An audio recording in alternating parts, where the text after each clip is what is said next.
जय जय शंकर हर हर शंकर। गुरुर् ब्रह्मा गुरुर् विष्णु गुरुदेवो महेश्वरा குரு சாட்சாத் பரபிரம்ம தஸ்மை ஸ்ரீ குருவே நமக. அனைவருக்கும் வணக்கம். பக்தி மற்றும் இறை சிந்தனைகளை தொடர்ந்து வழங்கி வரும் டெம்பிள் தர்ஷன் யூடியூப் சேனலுக்கு உங்களை வரவேற்பதில் பெருமகிழ்ச்சி கொள்கிறோம். நமது காஞ்சி மகான் பகுதியில் ஸ்ரீ பரமாச்சாரியானுடைய அனுக்கிரக அற்புதங்களை அவ்வளவு அழகாக சிந்திச்சிட்டு வரோம்.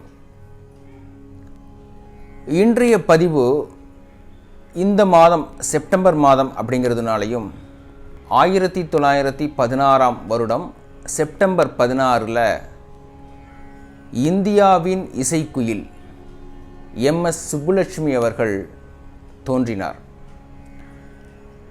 அவரோட பிறந்த நாள் இந்த மாதம் வரதுனால மகாபெரியவா அவருக்கு அனுக்கிரகம் செய்த ஒரு அற்புதமான சம்பவத்தை பற்றி தான் இந்த எபிசோடில் நாம் பார்க்க போகிறோம். MS சுப்புலட்சுமி அம்மா இசைக்குனே பிறந்தவங்க. அவரோட இசையில் மயங்காதவங்க யாருமே இல்லை அப்படின்னு சொல்லலாம். MS சுப்புலட்சுமி அம்மாவனுடைய இசையில் மயங்கி இசைக்குயில்னு தன்னுடைய பட்டத்தை சரோஜினி நாயுடு MS சுப்புலட்சுமிக்கு தந்துட்டாங்க. அவ்வளவு சிறப்புக்குரியவர் MS சுப்புலட்சுமி அம்மா. MS சுப்புலட்சுமி அம்மா சிறந்த ஆன்மீகவாதி. மகாபெரியவா மேலே அவ்வளவு பக்தி. எந்த காரியத்தை தொடங்கினாலும் மகாபெரியவா முன்னாடி பிரார்த்தனை வச்சுட்டு தான் தொடங்குவா. தினமும் தன்னோட வீட்டில் மகாபெரியவா, அதாவது பெரிய உருவத்தில் பூஜை அறையில் இருக்கிற மகாபெரியவால பூஜை பண்ணி பிரார்த்தனை பண்ணிட்டு தான் தன்னுடைய நாளையே தொடங்குவா MS சுப்புலட்சுமி அம்மா. MS சுப்புலட்சுமி அம்மா தனது 50வது வயதில் ஐநாவில் UN நியூயார்க்கில் இந்தியாவினுடைய கலாச்சாரத்தையும் பண்பாட்டையும் பிரதிபலிக்கிற விதமாக ஐநா சபையில் பாடுறதுக்கான ஒரு கச்சேரி ஏற்பாடாக இருந்தது.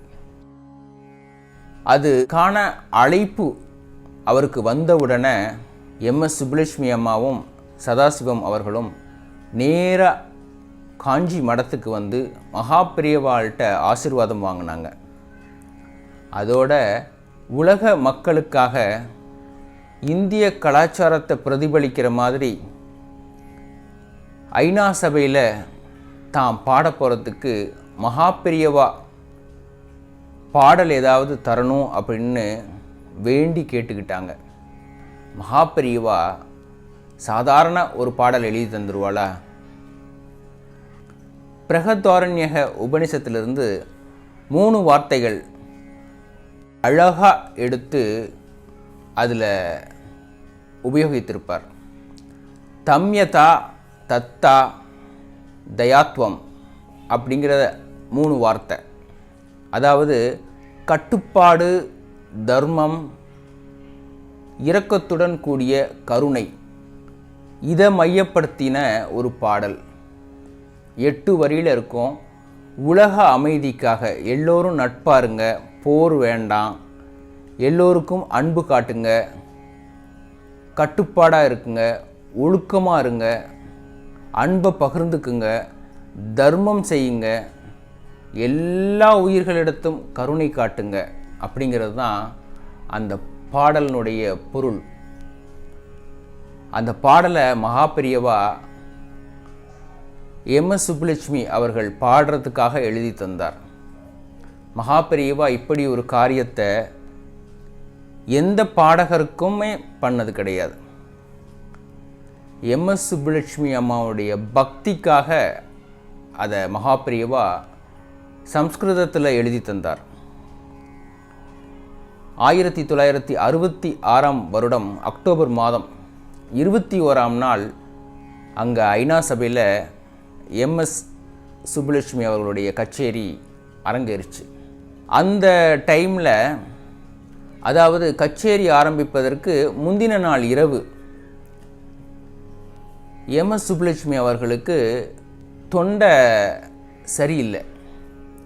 அதாவது தொண்டை கணக்க ஆரம்பிச்சிருத்து, தொண்டையில் இன்ஃபெக்ஷன் ஏதோ கிளைமேட்னால்.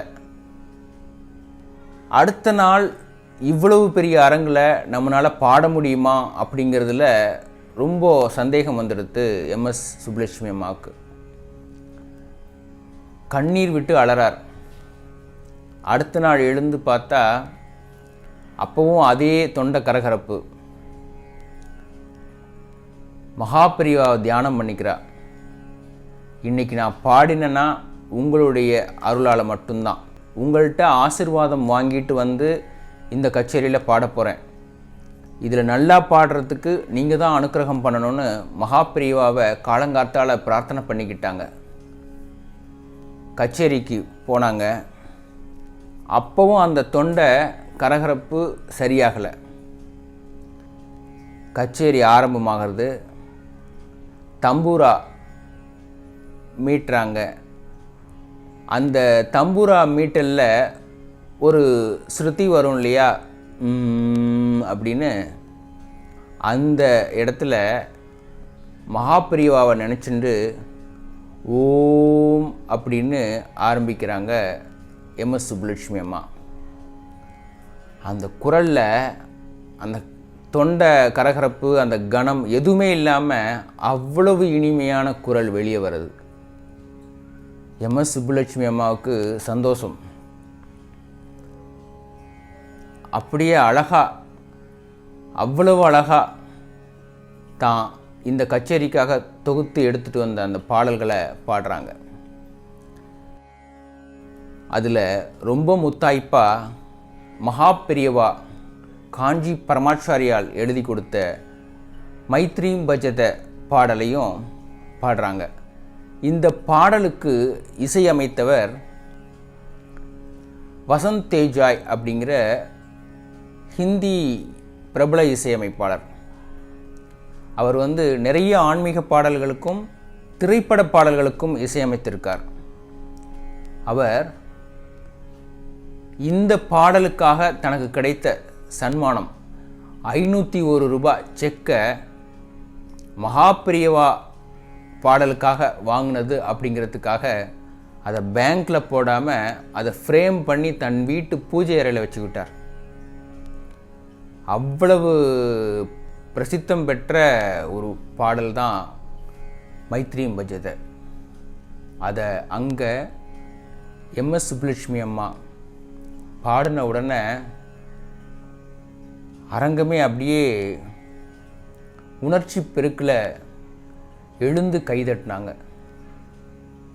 எல்லாம் மகாபிரிவானுடைய அனுக்கிரகம் அப்படின்னு மகாபிரிவாவை தியானம் பண்ணி மகாபிரிவாவுக்கு நன்றி சொன்னாங்க எம்எஸ் சுப்புலட்சுமி அம்மா. மகாபிரிவா எம்எஸ் சுப்புலட்சுமி அம்மா மேலே அவ்வளவு பரிவு, கருணை, அவ்வளவு அனுக்கிரகம் அப்படி நிறைய அவங்களுடைய வாழ்க்கையில் பண்ணியிருக்கா. இதுக்கு முன்னாடி கூட நம்ம ஒரு எபிசோடில் எம்எஸ் சுப்புலட்சுமி அம்மாவுக்கு ஒரு பணக்கஷ்ட நேரத்தில் மகாபிரியவா அனுக்கிரகத்தில் அதை தீர்த்து வச்சார் அப்படின்னு பார்த்தோம். எம்எஸ் சுப்புலட்சுமி அம்மாவும் சதாசிவம் ஐயாவும் ஒரு ஆதர்ஷன தம்பதிகளாகவே வாழ்ந்தாங்க. தங்களுடைய வாழ்நாளில் நிறைய தான தர்மங்கள் பண்ணினாங்க. மகாபிரியவா ஒரு முறை தன்னோட அணுக்க தொண்டர்கள் கூட பேசிகிட்டு இருக்கிறச்ச கேள்வி கேட்டார். இப்போது இந்த உலகத்தில் எந்த எதிர்பார்ப்புமே இல்லாமல் தான தர்மம் பண்ணுற ஒருத்தரை நீங்கள் காட்ட முடியுமா அப்படின்னு கேட்டார். அதற்கு எல்லாரும் மகாபிரிவா தான் கை காட்டினாங்க. மகாபிரிவா சிரிச்சுக்கிட்டே, என்னை தவிர வேறு யாராவது சொல்லணுன்னா யாரை சொல்வேல் அப்படின்னு கேட்டார். அதற்கு அங்கேருந்து அணுக்க தொண்டரில் ஒருத்தர் சொன்னார், எம்எஸ் சுப்புலட்சுமி அம்மாவையும் சதாசிவம் தம்பதிகளையும் சொல்லலாமா பெரியவா அப்படின்னு கேட்டா. பெரியவா ஆமாம் அப்படின்னு சிரிச்சுக்கிட்டே சொன்னான். 300க்கும் மேற்பட்ட கச்சேரிகளை பண்ணியிருக்காங்க. 3 கோடிக்கும் மேலே தான தர்மங்களை பண்ணியிருக்காங்க. இந்த தர்மங்கள் எப்படி அப்படின்னா, தன்கிட்ட பைசா இருக்கா இல்லையா அப்படிங்கிறத பற்றியெல்லாம் யோசிக்கவே மாட்டாங்க.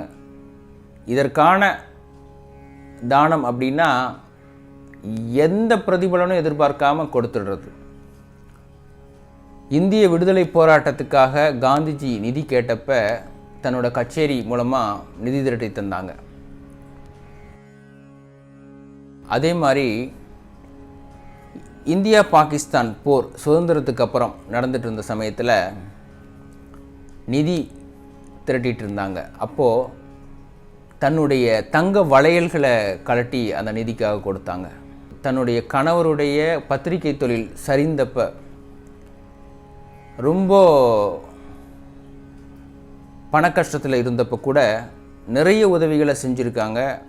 அதற்காக பண கஷ்டத்தில் இருந்தப்பவும் மகாபிரியவாகிட்ட வந்தோ அல்லது வேறு கோவில்களுக்கு சென்றோ தன்னுடைய கஷ்டத்தை போக்கணும்னு வேண்டிக்கவே இல்லை. ஆனால் அவங்க பண கஷ்டத்தில் இருக்கிறாங்க அப்படிங்கிறத தெரிஞ்சின்ற மகாபிரியவாவுக்கு தெரியாமல் என்ன இருக்கும், மகாபிரியவா தெரிஞ்சுட்டு அதை திருப்பதி தேவஸ்தானம் மூலமாக தீர்த்து வச்சார். ஏன் அப்படின்னா, இன்னொருத்தர் உதவி பண்ணுறத எம்எஸ் சுப்புலட்சுமி அம்மா ஏற்றுக்க மாட்டாங்க அப்படிங்கிறது மகாபிரியவாவுக்கு தெரியும். அவ்வளவு மனப்பக்குவம், தர்மகுணம், தர்ம சிந்தனை நிறைந்த தம்பதிகள். மகாபிரியவானுடைய அனுக்கிரகம் நிரம்ப பெற்ற எம்எஸ் சுப்புலட்சுமி அம்மா தான் எப்போ பேசும் பொழுதும் எனக்கு எதுவுமே தெரியாதுன்னு எனக்கு நல்லா தெரியும் அப்படின்னு சொல்லுவாங்க. ஆனால் அவங்க பாடின தில்லானாக்கள், திருப்புகள், கீர்த்தனைகள், அபங், பஜன், வர்ணங்கள், ஜாவளிகள், விருத்தங்கள், ராகம், தானம், பல்லவி, இது எல்லாமே உலகம் இருக்கிற வரைக்கும் இசை வெள்ளமாக நம்ம காதில் ஒழிச்சிக்கிட்டே இருக்கும். அது மகாபெரிவானுடைய அனுகிரகத்தால் மட்டும்தான் நடந்தது அப்படின்னு நாம் சொல்லலை.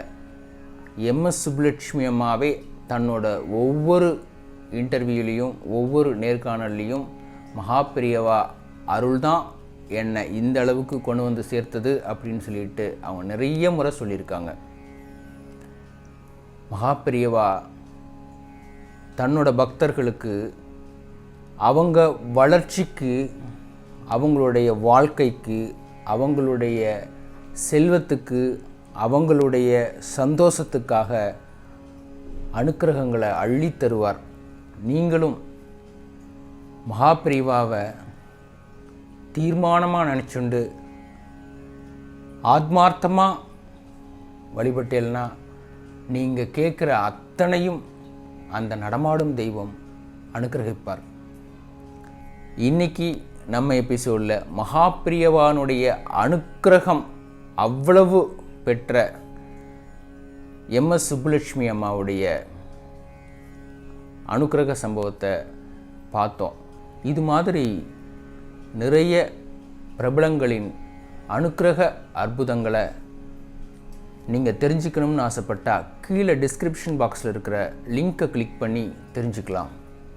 பக்தி மற்றும் இறை சிந்தனைகளை தொடர்ந்து நீங்கள் அனுபவிக்கணும்னு ஆசைப்பட்டால் டெம்பிள் தர்ஷன் யூடியூப் சேனலுடன் இணைந்திருங்கள்.